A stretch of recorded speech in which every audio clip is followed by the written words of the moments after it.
महिलाएं जो हैं वो बच्चे संभालती हैं, घर संभालती हैं, तो इस क्वालिटी के साथ महिलाएं बाहरी क्षेत्र पैसा कैसे कमाएंगी? ठीक है, तो बैगा और भील जनजाति के कल्चर में कोई अंतर देखने को मिला आपको? मैं क्षमा चाहूंगी, मैं भील जनजाति के संबंध में मैंने प्रत्यक्ष रूप से वहाँ नहीं देखा है। और डोनाल्ड ट्रंप के द्वारा जो जिस तरह की टिप्पणियां आ रही थी भारत पाकिस्तान के युद्ध में, क्या आपको लगता है कि ये भारत की संप्रभुता का उल्लंघन है? इसे भारत की संप्रभुता का उल्लंघन माना जा सकता है। आप कर्म पर ज्यादा भरोसा करती हैं या भाग्य पर? सर, कर्म पर। कर्म पर। आपकी सफलता में सबसे ज्यादा योगदान किसका होगा, भाग्य का या कर्म का? किसी पुरुष के साथ अगर डोमेस्टिक वायलेंस हो तो उस संबंध में कानून क्या कहता है?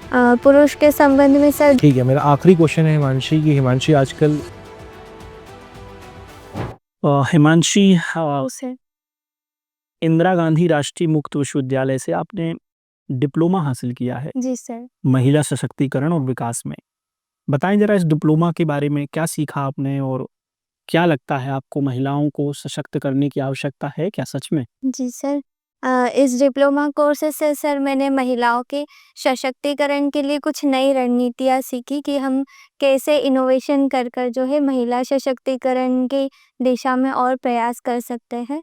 और मुझे लगता है कि वर्तमान में महिलाओं के सशक्तिकरण की आवश्यकता है सर। महिलाएं सशक्त होती हैं तो महिलाओं को सशक्त करने की आवश्यकता क्या है? क्यों जरूरी है महिलाओं को सशक्त करना? समाज के सर सर्वांगीण विकास के लिए महिलाओं को सशक्त करना ज़रूरी है। निश्चित ही महिलाएं सशक्त है, किंतु समाज के कई क्षेत्रों में देखें तो महिलाओं की उतनी भागीदारी नहीं है। इसीलिए महिलाओं का सशक्तिकरण। कौन से क्षेत्र में महिला भागीदारी की कमी नजर आती है? शिक्षा के क्षेत्र में, उच्च शिक्षा में महिलाओं का नामांकन कम है। इसके साथ ही राजनीति में महिलाओं की भागीदारी कम है। आर्थिक क्षेत्र में देखा जाए तो महिला श्रम भागीदारी भी कम है।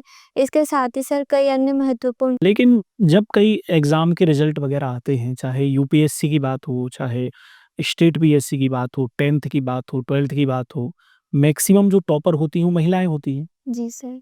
तो फिर कहाँ महिलाएं पिछड़ रही हैं? महिलाएं तो बेहतर पोजीशन पे हैं, इवन टॉप कर रही हैं, तो कहाँ सशक्तिकरण की जरूरत है फिर? जी सर, निश्चित ही शहरी क्षेत्रों में और जो अभी नई बालिकाएं हैं वे शिक्षा के क्षेत्र में बहुत प्रगति कर रही हैं और लगभग सभी रिजल्ट्स में लड़कियां टॉप कर रही हैं। लेकिन जो कुछ महिलाएं हैं जो ग्रामीण क्षेत्र में और जो मध्य आयु वर्ग की महिलाएं हैं वे अभी पिछड़ी हुई हैं सर। अच्छा, आपके अनुसार महिला सशक्तिकरण के जो प्रयास हैं, ये किस बिंदु पे जाकर रोक देनी चाहिए? मतलब महिलाएं कब सशक्त मानी जाएंगी आपके अनुसार, बताएं। जी सर, हम महिलाओं के सशक्तिकरण की बात सर पुरुषों से समानता के स्तर पर करते हैं। तो जिस सीमा तक महिलाएं पुरुषों के सक्षम हर एक क्षेत्र में अपनी भागीदारी सुनिश्चित करेंगे, वहाँ महिला सशक्तिकरण के प्रयास। समानता ही क्यों, आगे क्यों नहीं निकल जाना है? पुरुषों से भी आगे क्यों नहीं निकलना है? अगर महिलाएं पुरुषों से भी आगे निकल जाएं तो और बेहतर है ना? जी सर, कुछ क्षेत्रों में महिलाएं पुरुषों से बेहतर कार्य कर सकती है, लेकिन यदि दोनों समान रूप से मिलकर कार्य करेंगे तो ये समाज के लिए और संपूर्ण राष्ट्र के लिए बेहतर होगा। अच्छा, अगर एक इमेजिनेशन आप थोड़ा सा करें कि हमारी देश की विशेष रूप से सभी क्षेत्रों में अगर महिलाएं आगे होती जैसे कि आज पुरुष हैं, तो क्या परिवर्तन आपको दिखाई देते? उसके नुकसान होते, फायदे होते, क्या होता?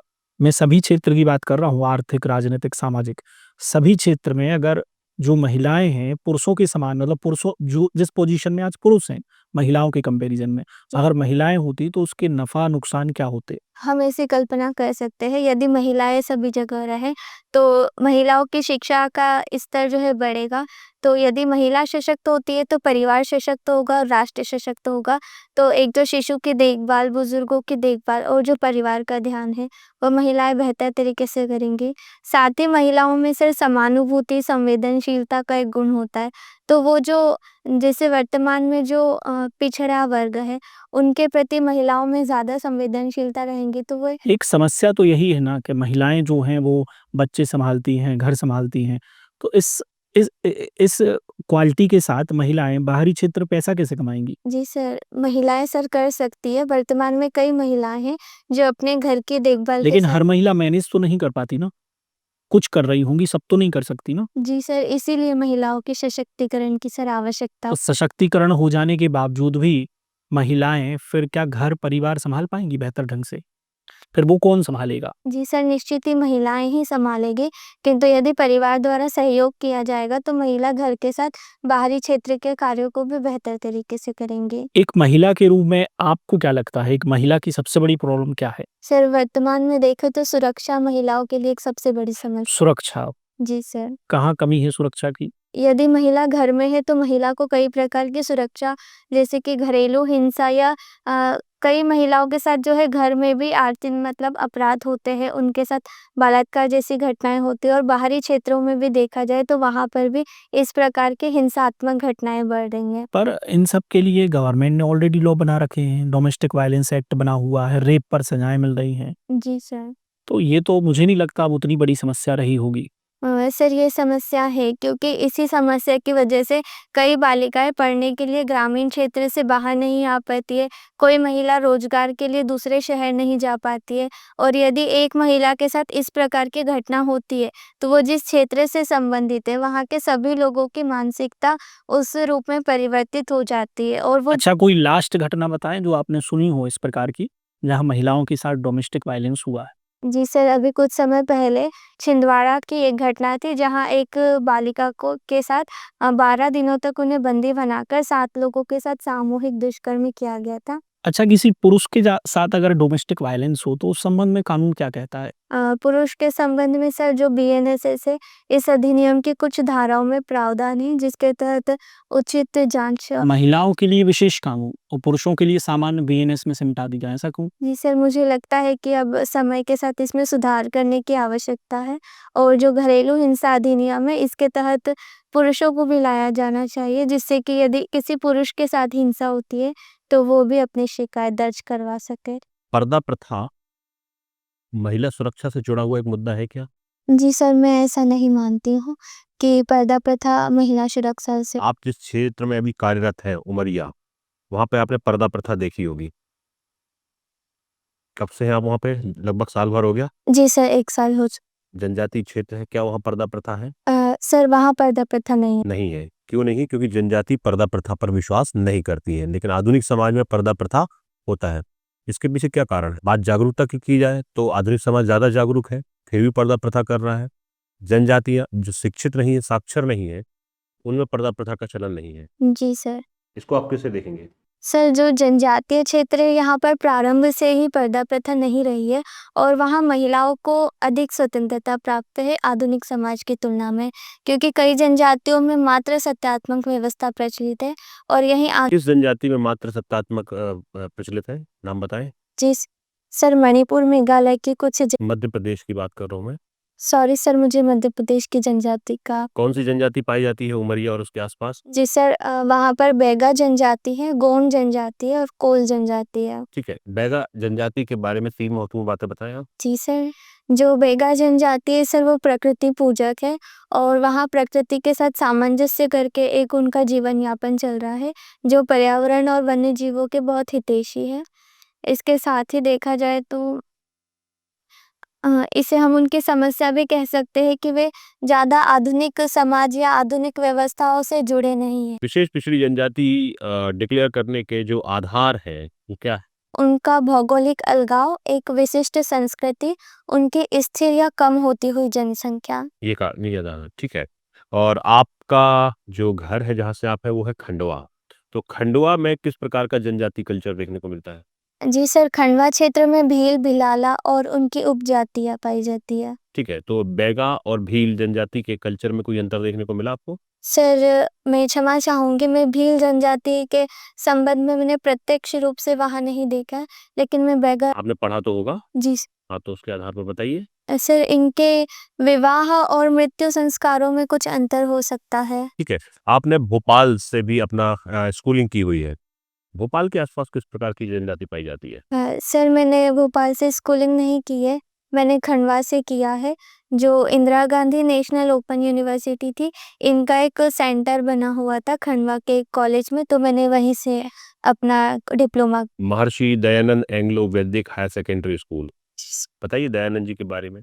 जी सर, स्वामी दयानंद सरस्वती जी को हम भारत के एक महान समाज सुधारक कह सकते हैं, जिन्होंने आधुनिक शिक्षा की वकालत की और तत्कालीन समाज में जो अंधविश्वास और पाखंड थे, उनके समापन के लिए उन्होंने वेदों की ओर लौटो का नारा दिया। आप मुझे बताइए कि आप कर्म पर ज़्यादा भरोसा करती हैं या भाग्य पर? सर, कर्म पर। कर्म पर। आपकी सफलता में सबसे ज़्यादा योगदान किसका होगा? भाग्य का या कर्म का? सर, कर्म। आप ईश्वर में विश्वास करती हैं? जी, सर। करती हैं आप?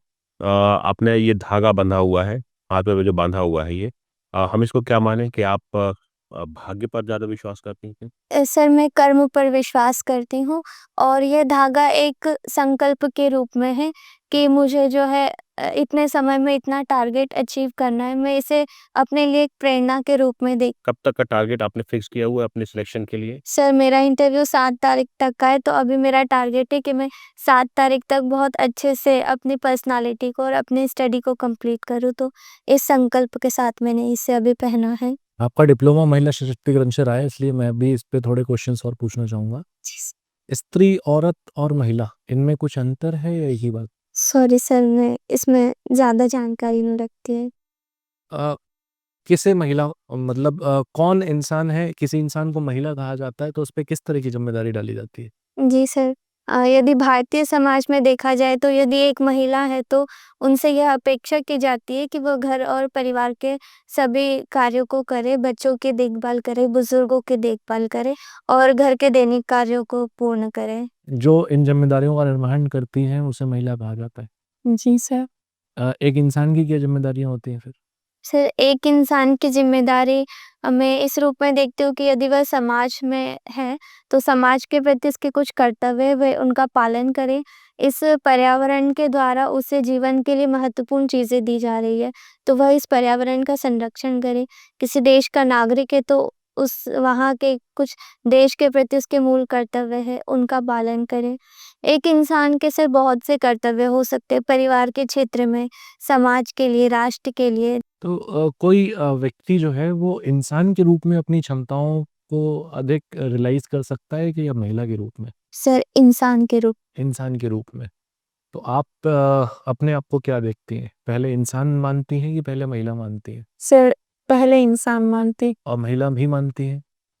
यानी कि आप दोनों कर्तव्यों का निर्वहन संतुलन के साथ लेकर के चलना चाहेंगी। आपको लगता है कि संतुलन वास्तविक में बनाया जा सकता है? जी सर, प्रयास किया जा सकता है लेकिन पूर्ण रूप से संतुलन नहीं बनाया जा सकता है। आप पढ़ती हैं? बुक्स रीडिंग की हैबिट है आपको? सर, कुछ समय से मुझे समय नहीं मिल पा रहा है तो मैं नहीं। किन कारणों से नहीं मिल पा रहे? सर, मेरी फील्ड की जॉब है तो मुझे मैक्सिमम टाइम फील्ड पर रहना रहता। कितना टाइम चला जाता है फील्ड में? सर, सुबह 10 से 6 बजे तक। तो इसके बाद जो टाइम बचता है उसमें क्या करती हैं आप? सर, घर के काम और ऑफिस का वर्क रहता है और उसके अदर टाइम में मैं अपनी स्टडीज़ करती हूँ। फिजिकल फिटनेस के लिए आप कुछ करती हैं फिर? सर, मैं नॉर्मली मॉर्निंग वॉक पर जाती हूँ। उससे आपकी फिजिकल फिटनेस ठीक रह सकती है? आपको ये विश्वास है?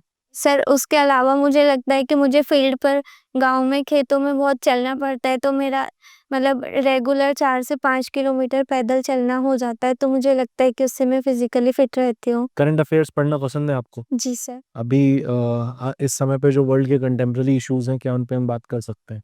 जी सर। डोनाल्ड ट्रंप के द्वारा जिस तरह की टिप्पणियाँ आ रही थी भारत-पाकिस्तान के युद्ध में, क्या आपको लगता है कि ये भारत की संप्रभुत्वता का उल्लंघन है? जी सर, इसे भारत की संप्रभुता का उल्लंघन माना जा सकता है क्योंकि भारत के द्वारा स्वतंत्र रूप से सीज़फायर का फैसला लिया गया था और हमने अपने राष्ट्रीय हितों को देखते हुए यह निर्णय लिया था और इसमें अमेरिकी राष्ट्रपति जी के द्वारा कोई मध्यस्थता नहीं की गई थी, तो ऐसे में उनका यह विचार व्यक्त करना भारत की संप्रभुता का उल्लंघन है। क्या जिस तरीके से वहाँ पे राष्ट्रपति ने इस तरह की टिप्पणी की, क्या हमारे प्रधानमंत्री को खुले तौर पे इसका खंडन करना चाहिए था? और हमारे माननीय प्रधानमंत्री जी के द्वारा इसका खंडन भी किया गया था। किस रूप में किया गया था? जी सर, मैं आपको याद है किस रूप में खंडन किया गया था? या किया भी गया था कि नहीं? सर, एक अप्रत्यक्ष रूप से तो मैं इस रूप में देखती हूँ कि G7 की समिट के बाद जो है माननीय प्रधानमंत्री जी लौट रहे थे, तो अमेरिकी राष्ट्रपति जी के द्वारा उन्हें वॉशिंगटन रुकने के लिए प्रस्ताव किया गया था, लेकिन उनके द्वारा उसे जो है विनम्रतापूर्वक जो है अस्वीकार किया गया। इसके साथ ही प्रधानमंत्री जी के द्वारा एक टिप्पणी भी की थी, हालाँकि सर मुझे वो शब्द याद नहीं है। और इस समय पर जो ईरान ईरान के साथ अभी मतभेद रहे अमेरिका के, तो इस में ईरान जो न्यूक्लियर बॉम्ब को विकसित करने का उसके ऊपर आरोप लगाया जाता रहा, अभी से नहीं, लगभग पिछले 25-30 सालों से उसके ऊपर ये इल्ज़ाम लगते रहे।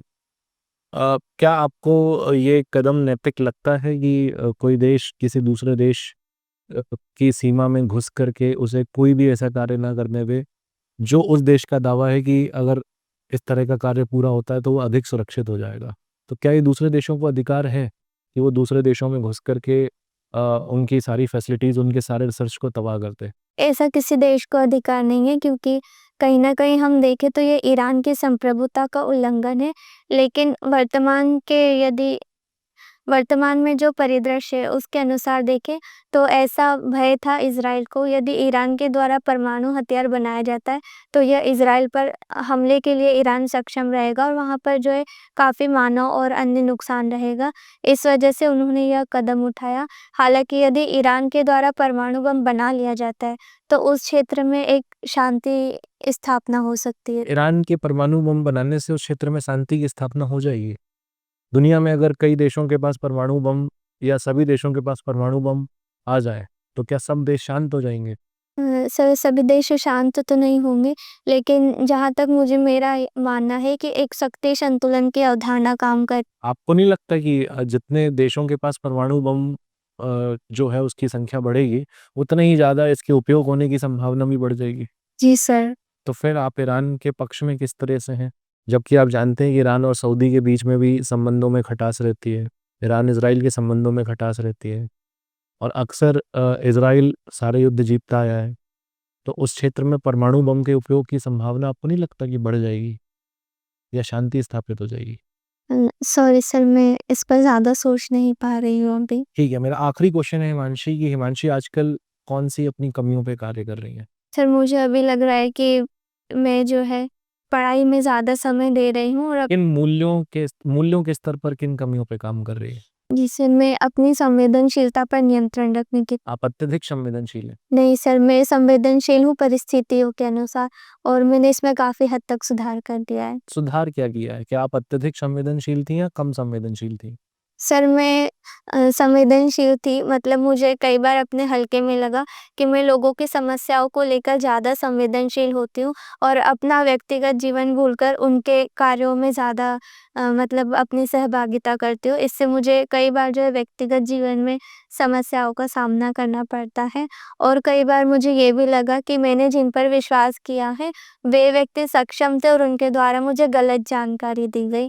तो मैं इस पर सुधार कर रही हूँ। हिमांशी, आंसर तो ठीक आपके आ रहे थे, आपने सभी सवालों को लिया है, पर मुझे थोड़ा-सा उदासीनता नज़र आ रही थी, है ना? आंसर थोड़ा-सा दें तो थोड़े पूरे मॉक में स्माइल आपकी कहीं नहीं दिखी।